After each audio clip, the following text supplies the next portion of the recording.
Lady vous écoute. Aujourd'hui, nous parlons des élections départementales. C'est ce qui vous attend si vous êtes en France ou alors si vous êtes à l'extérieur de la France. Vous allez découvrir en tout cas ce qui se passe dans l'Hexagone avec 4 candidats. Merci de les recevoir avec moi. Monsieur Cyril Marceau, nous allons commencer par vous. Bonjour. Bonjour. Vous êtes candidat du MoDem. C'est à Roissy-en-Brie que vous vous trouvez dans le 77. Merci pour votre présence. Vous n'êtes pas venu seul, vous êtes avec votre colistière, dois-je la désigner ainsi? Monique. Monique Ma, bonjour. Bonjour. Vous êtes candidate au PRC, c'est à Emerainville dans le 77. Pour ceux qui ne connaissent pas, le PRC, c'est le Parti républicain chrétien. Merci Monique pour votre présence. Et en face de vous, Monique, c'est Honorine Godjob. Bonjour Honorine. Bonjour. Vous êtes candidate DLF, c'est à Sarcelles dans le Val d'Oise. DLF, pour ceux qui ne connaissent pas. Debout la France. Debout la France. Merci pour votre présence, Honorine. Et enfin, juste à ma gauche, Danielle Ripper. Bonjour Danielle. Bonjour. Vous êtes maire adjointe à Clichy. Vous êtes candidate du Parti Socialiste dans le 92. Parti Socialiste, Je ne vous fais pas l'affront de nous indiquer ce que c'est que le PS. C'est donc le non. C'est un... Vu la notoriété. Tout à fait. Je voudrais être, moi, citoyenne aujourd'hui et comprendre pourquoi vous êtes chacun candidat, candidateux. Je vais arriver à classer le féminin et le masculin à chaque fois. Et puis, voir pourquoi il faudrait que, si je dois voter, que je vote plutôt l'un que l'autre. Déjà, qu'est-ce que c'est que les départementales? Parce que c'est une nouvelle configuration que nous proposent là les partis politiques aux élections. Monsieur Marceau. Avant, c'était le Conseil général. Maintenant, ils ont changé le nom du Conseil, c'est le Conseil département. Donc, en Ile-de-France, il y en a 77, 95, 94, 93, 92 et 91. Et c'est ce qu'on appelait avant les cantonales. Par canton, c'est quelques villes qui se regroupent autour de 60 000 habitants. Les gens votent et les conseillers sont élus au conseil départemental. Ce que ne comprendront peut-être pas d'entrée de jeu si vous ne leur expliquez pas nos téléspectateurs, c'est que vous soyez colistier, colistière, puisque vous êtes de 2 partis différents. Vous êtes vous du MoDem, madame du Parti républicain chrétien. Alors pourquoi y a-t-il cette fusion, si c'est une fusion d'ailleurs? Eh bien, nous n'inventons rien. C'est quelque chose qui devrait déjà, pour moi, exister en politique. C'est se mettre ensemble pour faire les choses. Cyril est du MoDem, je suis du Parti républicain chrétien. Nous nous sommes rencontrés, nous avons discuté en 5 minutes, nous avons décidé d'y aller ensemble. Ça veut dire qu'il a des choses, il a des valeurs qu'il porte, qu'il défend, moi également, et on peut les mettre ensemble, les mutualiser pour pouvoir avancer. C'est une telle énergie, une telle force qu'il faudrait que les appareils réfléchissent autrement, surtout quand il s'agit de la politique locale. Pour moi, c'est très important. Et le fait de travailler avec Cyril, déjà, je découvre un être exceptionnel et qui a des idées qui portent. Il est jeune en plus, très peu de jeunes vont en politique et tous les deux, n'étant pas du même parti, nous avons exactement la même vision, la même façon de faire la politique. Penser aux autres et non à soi. Faut-il espérer que vos 2 partis vont finalement fusionner et de ne devenir qu'un parti? Nous aurons certainement l'occasion de travailler ensemble, de faire des choses ensemble, même si chacun a son... Pour moi, je pense que les partis sont des laboratoires. Une fois qu'on a fait les expériences, qu'on a travaillé sur les choses, on peut les mettre en public et les partager avec les autres. Mais je crois qu'on se retrouvera très souvent pour faire les choses ensemble. Notre adresse internet, ladyvousécoute@telesud.com. Si vous êtes encore perdu dans la configuration, la nouvelle configuration de ce que propose la politique aujourd'hui, vous pouvez adresser vos questions. Nous ne manquerons pas de les rediriger à nos invités du jour qui, bien sûr, trouveront le temps d'y répondre, n'est-ce pas, Danielle Ripper? Tout à fait. Alors, pourquoi nos téléspectateurs devraient-ils voter plutôt pour vous que pour les autres? Eh bien, alors, moi, je suis du Parti Socialiste, mais je pense que l'intérêt et l'enjeu d'une élection comme les départementales, c'est surtout un enjeu de terrain. C'est-à-dire qu'aujourd'hui, les Français ont bien d'autres choses à faire que de se dire si tel parti ou tel parti vaut mieux que tel autre.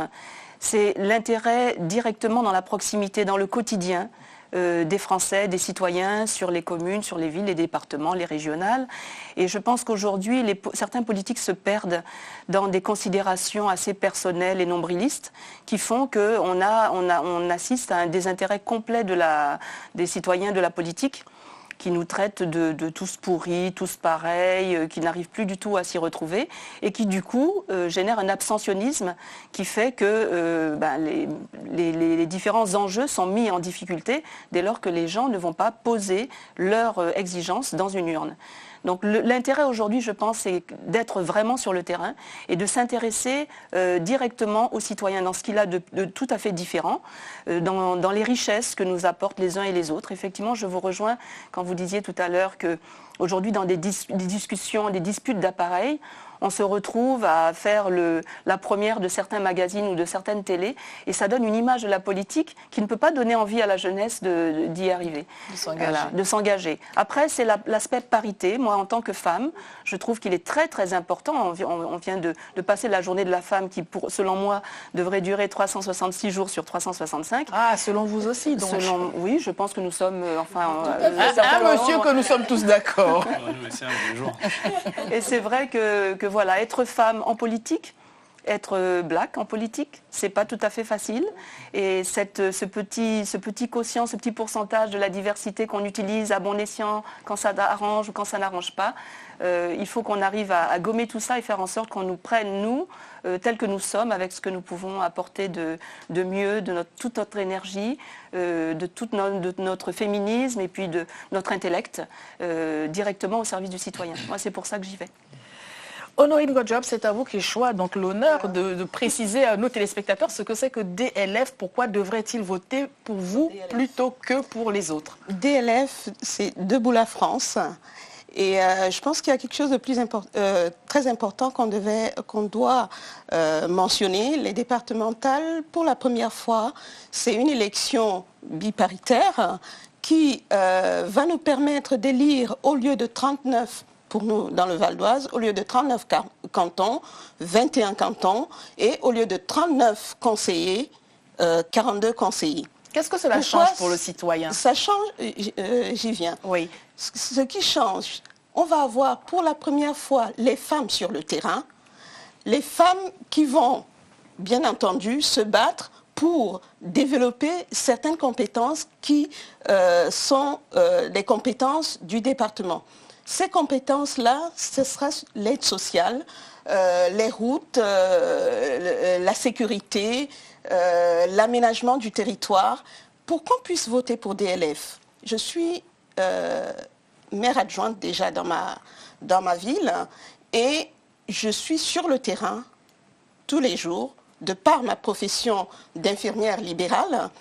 Je vis les mêmes problèmes que les Sarcellois.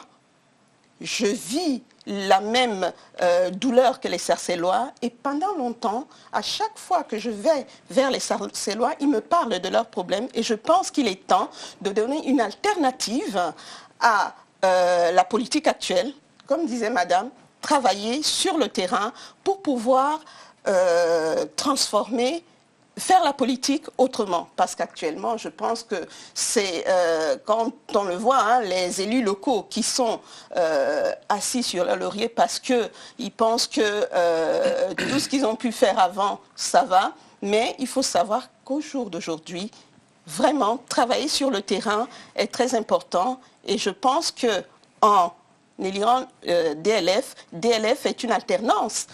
Beaucoup de personnes votent le Front National alors qu'il y a une alternative. Depuis longtemps, il y a deux partis qui se battent, qui dansent la valse. Je pense qu'il est temps que la valse, on arrête de valser à deux, mais plutôt de valser à trois. Bon, alors ça va être un autre nom de danse. Je vous laisserai réagir à cette valse à deux, bien sûr, Daniel Ripert. Mais avant cela, sur un homme, une femme, c'est le cas qui est le vôtre. Aujourd'hui, donc, on est de toute façon en face d'une liste où il y aura deux candidats et à chaque fois, un homme, une femme, quoi qu'il en soit. Est-ce que ça change véritablement la donne, à votre avis? Dans le résultat, forcément, puisque les anciens élus, je ne sais pas exactement le pourcentage, mais je pense qu'il y avait autour de 80% d'hommes pour 20% de femmes. Ah non, moi, mais...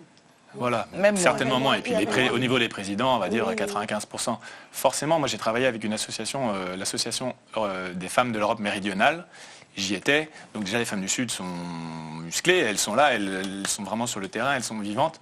Et j'y étais et j'ai constaté que les problématiques qui étaient abordées n'étaient pas du tout les mêmes que quand c'est des hommes qui se réunissent entre eux. De quoi parlent-ils d'ailleurs quand ils sont entre eux? Les femmes? Les hommes. Non, ça non. non, les femmes. Les femmes s'intéressent. Non, mais c'est très important. Les femmes s'intéressent à l'humain, alors que les hommes, c'est plutôt des luttes de pouvoir ou des choses comme ça. Aussi, ça nous intéresse. Mais quand je suis avec des femmes, je vois vraiment la différence. On dit qu'elles sont plus portées vers le social Je pense que c'est peut-être parce qu'elles sont mamans aussi, mais elles s'intéressent plus aux gens. Et forcément, dans le résultat des élections, là, un homme, une femme, on va le sentir à la fin. Et c'est très important parce que le département, c'est ce qui gère le social. Même si la réforme n'est pas encore terminée, normalement, la compétence sociale devrait rester au département. C'est pour ça que c'est très important d'avoir autant de femmes que d'hommes pour avoir des points de vue différents. Alors, Monique, pour parler du PRC, je rappelle, c'est le Parti républicain chrétien. La France est laïque. Est-ce que le positionnement chrétien est quelque chose qui est compris par les citoyens? Est-ce que ça n'est pas en porte-à-faux avec la laïcité? C'est les valeurs chrétiennes et je pense qu'elles sont universelles, tout simplement. C'est la compréhension. La laïcité, on y met tout ce qu'on veut. Quand on parle, on a mis chrétien pour dire que nous portons les valeurs chrétiennes qui sont quoi? L'amour, le respect de l'autre. C'est des choses simples. Vous ne pouvez pas administrer quelqu'un si vous ne l'aimez pas. Vous ne pouvez pas être près des gens quand vous descendez sur le terrain, quand vous discutez avec les gens, quand vous les écoutez. Il faut de l'amour pour écouter quelqu'un. Il faut de l'amour pour s'occuper de la personne. Il faut de c'est la base de toute relation humaine. Et pour nous, c'est important. Les valeurs chrétiennes, elles sont universelles. D'ailleurs, la Constitution française, elle a été écrite sur la base des valeurs chrétiennes. Donc rien ne cache, la France est un pays chrétien. On parle de laïque parce qu'il faut, derrière ce mot, réellement le définir. Il faut redéfinir la laïcité. On impose, nous ne sommes pas un parti chrétien. Nous sommes un parti républicain. Mais les valeurs chrétiennes importent énormément pour nous. L'humain au centre de la politique. Daniel Ripert, je vous laisse réagir sur... Je vous redonnerai la parole, si vous le permettez. Donc, Madame disait tout à l'heure, le PS, l'UMP, pendant longtemps, la valse, vous aviez certainement des réactions à ce sujet. Oui, j'ai entendu plusieurs fois prononcer le mot valse, alors je me demandais si on parlait de notre Premier ministre. Du même valse ou de la valse? Valseux ou valseuse? Voilà. Non, je pense que, bon, il y a effectivement des partis types et socles qui sont là depuis pas mal de temps, mais on voit bien qu'à l'intérieur de ces partis, dans les différentes motions, contributions au fil des temps, on a bien vu qu'il y a une transformation de la politique, de ce qu'est la politique aujourd'hui. En tous les cas, un désir de transformer cette politique. Alors, on n'a peut-être pas encore les outils, mais je pense sincèrement qu'aujourd'hui, la politique telle qu'elle était il y a quelques années, elle ne peut plus exister comme ça. Donc les partis sont encore là pour pas mal de temps. On entend l'UMP qui veut changer de nom. On a eu au niveau du Parti socialiste également des contributions pour se demander si on ne devait pas changer de nom. Mais ce n'est pas le changer de nom qui changera les choses. Je pense qu'il faut que les personnes, les hommes et les femmes qui sont en politique se rendent bien compte qu'elles sont élues par des gens qui ont confiance. On vous fait confiance pour vous élire. On ne vous élit pas pour que vous soyez dans le non-dit ou dans le nini. Vous avez des responsabilités.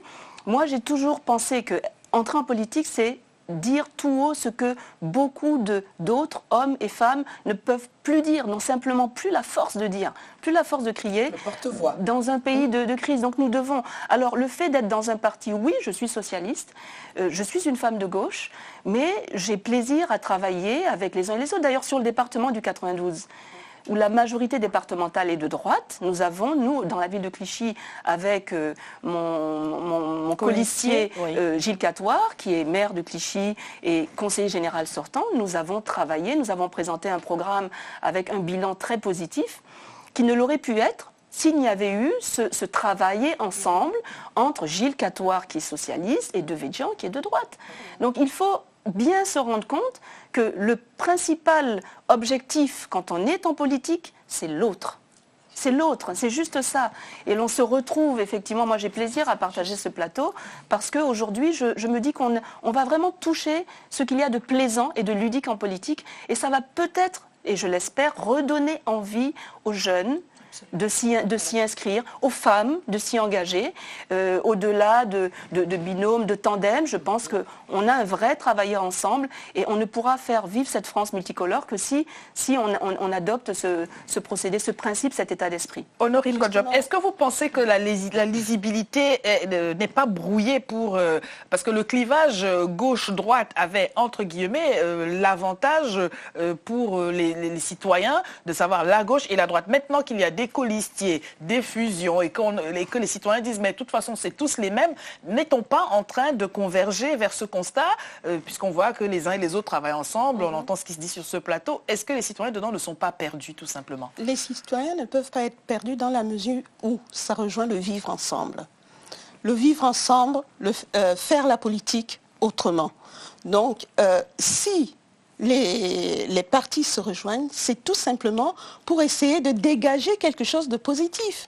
Madame disait tout à l'heure que nous devons aimer l'autre pour faire de la politique. Et effectivement, à partir du moment où nous vivons les mêmes problèmes que nos citoyens, on est amenés tous à se battre pour évoluer dans le bon sens. Si je me permets de dire valser à deux, c'est pas négatif. Ça veut dire quoi? Ça veut dire qu'il y a d'autres partis politiques qui naissent et avancer avec ces partis politiques qui naissent, qui sont là. Quand on regarde d'autres partis maintenant qui font 40%, où on dit qu'ils vont vraiment, ça sera la marée qui vont ravager les électeurs, mais je dis, mais non, il y a d'autres choses à offrir. Nous offrons le vivre ensemble, et le vivre ensemble, c'est faire la politique autrement. Je vais vous dire, moi, je me bats pour une ville, Sarcelles. J'ai marqué dans mon slogan, mieux proximité et intégration, mieux vivre ensemble. Ça veut dire quoi? Je reconnais qu'il y a des choses qui ont été faites dans cette ville, mais ça ne suffit pas. Ça ne suffit pas dans la mesure où on sait que cette ville a un taux de chômage de jeunes, je ne sais pas dans vos cantons, mais a un taux de chômage, mais vraiment mortifère. Dans vos départements, si vous remettez canton sur le... Oui, il y a les départements, mais je suis dans le canton de Sarcelles. Absolument. Donc, il y a un taux de chômage mortifère et je dis, la ville de Sarcelles va à volo. Il est temps de changer la politique de la ville. J'ai dû vous interrompre, Cyril Marceau, vous vouliez réagir. Tout à l'heure, vous parliez des partis. Ce matin, je distribuais quelques tracts et quelqu'un passe rapidement et me demande UMP ou PS. Je dis bah non, ni l'un ni l'autre. Ah, il s'est arrêté, il a dit bah donnez pour voir. Voilà. Quand on s'est rencontré avec Monique, ça s'est passé très vite. Je ne lui ai pas demandé son parti. Je l'ai senti, on s'est expliqué, on a discuté de 2-3 choses, pas du programme, parce que comme la loi n'est pas encore passée, on ne sait pas exactement ce que le département pourra faire. Mais sur la façon de faire de la politique, c'est-à-dire non cumul des mandats, être vrai sur le terrain, c'est-à-dire on n'est pas élu et après on disparaît pendant 6 ans. Enfin voilà, des choses comme ça. Il faut aller, tout à l'heure vous avez dit la droite et la gauche, les gens se perdent si on arrête ça. Mais les gens sont déjà perdus parce que la droite et la gauche, ils ont essayé et les deux, si moi je me suis engagé, c'est parce que je suis déçu de l'offre. La droite, la gauche, il y en a marre. Moi je suis au MoDem, alors il y en a qui vont dire on ne sait pas où c'est. Mais oui, on ne sait pas où c'est parce que ça dépend du sujet. D'ailleurs, où est-ce que c'est tant que nous y sommes? Ça dépend du sujet. Parfois, il y a des choses qu'on va dire. C'est-à-dire qu'en fonction des sujets, le MoDem... On se repose la question à chaque fois de ce qui est mieux pour les gens, simplement. On ne va pas dire... Les grands partis, c'est simple. Enfin, les partis habituels, je veux dire, c'est un petit peu le problème, c'est qu'ils existent depuis 50, 100 ans, bon, c'est très bien, mais le problème, c'est qu'ils sont catégorisés. Quand on est là, on est obligé de faire ça. Et il faut le changer. C'est dommage, c'est dommage. Même si des gens dedans acceptent un petit peu, des fois on nous dit on est d'accord avec vous, mais le parti, on ne peut pas faire ça, on ne peut pas le dire. Il ne faut pas trahir sa famille politique. Voilà. Pourtant, il y a des bonnes idées partout, il y a des choses à faire, il faut juste s'entendre avec les gens. Moi, voilà, Monique, je ne vais pas demander son parti, ça m'intéresse pas. Alors, faut-il s'attendre à ce qu'un jour ou l'autre, l'un de vous deux rejoigne le parti de l'autre si l'entente est cordiale, ne doit-elle pas aller jusqu'au bout? C'est une question qui se pose. Mais je disais tout à l'heure, le parti, ce n'est qu'un laboratoire. Il ne faut pas mettre les partis en avant. Mais en France, c'est la chose la politique a été construite sur ce socle-là. Je pense que c'est quelque chose qu'il faut améliorer, voir les choses autrement. C'est les individus qui travaillent en politique. Ce sont des personnes. Donc, sortir de ce carcan de partis, de clans, et travailler ensemble, se donner la main. Et je suis agréablement, vraiment, je suis pas surprise, je suis très heureuse du fait que pas les municipales, les départementales, qu'on soit en binôme homme-femme. Ça nous a donné la place parce que nous, surtout les femmes noires, on a 2 tares. On est noir, on est femme. 2 facteurs considérés donc comme étant des tares. Oui, parce que c'est comme ça que je les appelle. Donc, beaucoup de femmes ne s'engagent pas. Cyril n'a pas regardé si j'étais une femme, si j'étais... Vous avez vu que c'était une femme, Cyril, rassurez-nous. Oui, c'est pas ce qui l'intéressait. Non, ça veut dire qu'on a des choses à faire. Je voudrais interpeller les femmes d'origine immigrée. Il faut qu'elles s'intéressent à la politique. dans les départementales, on décide pour elles, pour leurs enfants, pour leurs anciens. Non, il faut que les gens se lèvent et qu'ils sachent qu'il faut s'impliquer dans leur vie au quotidien. Ne pas laisser les autres décider tout le temps pour eux. Et d'autant plus, pour rejoindre d'autant plus que quand on parle des jeunes immigrés. Quand on parle de l'insécurité, la plupart du temps, ce sont des blagues, des blurs. Et pour lesquels le média agite le chiffon aujourd'hui pour dire c'est eux qui vont passer. Non, ils ne sont pas l'alternative. De quel parti parlez-vous? Du Front National, tout simplement. Alors, d'après vous, on va prendre vos pronostics respectifs. Est-ce que c'est de l'ordre du possible politiquement imminemment, le Front National? Est-ce que vous pensez, en termes de pronostics, que ce soit le résultat dans les urnes qui parle? Alors, moi, j'entends les sondages, mais les sondages, en fait, sont là pour brouiller les pistes. Il y a une réalité de terrain qui est que le Front National, on l'a constaté tout au long de ces dernières années, est un parti silencieux dans ce que je veux dire, qu'il travaille en dessous. Ils utilisent certaines techniques que nous avons. Moi, je l'appelle le parti caméléon. Ils arrivent très bien à se fondre dans la masse et ils ont des propositions aguichantes qui correspondent à certains publics que nous avons parfois délaissés, par exemple les ouvriers. Et donc, je pense que là, le travail que nous avons à faire, alors ce n'est pas dire, moi non, j'ai pas peur du Front National. D'ailleurs, dans la ville de Clichy, nous l'avons laissé bien en bas. On le voit sur le marché, mais on a travaillé en ce sens, justement, d'abord parce qu'on a une population qui est multicolore. Et dans le propre conseil municipal, on est de toutes les couleurs dans le conseil municipal, hommes et femmes. Catoire, justement, lui, a fait une ouverture par rapport à la population, donc ça s'est bien passé. Ceci dit, le danger peut venir du fait que nous ne soyons pas assez attentifs à ce que propose le Front National. Donc, je t'entendais parler tout à l'heure du tractage sur les marchés, du porte-à-porte. On voit bien quels sont les arguments qu'ils utilisent. Ce sont des arguments simples, qui sont pour la plupart mensongers. On voit bien de l'autre côté que tous ceux qui ont du Front National sont arrivés dans des postes à responsabilité. On a bien vu que ça a été tout de suite la décadence et tout a été fermé. Tout ce qui est associatif, tout ce qui promeut une mixité a été banni complètement. Alors du coup, c'est pas un parti qui parle d'amour.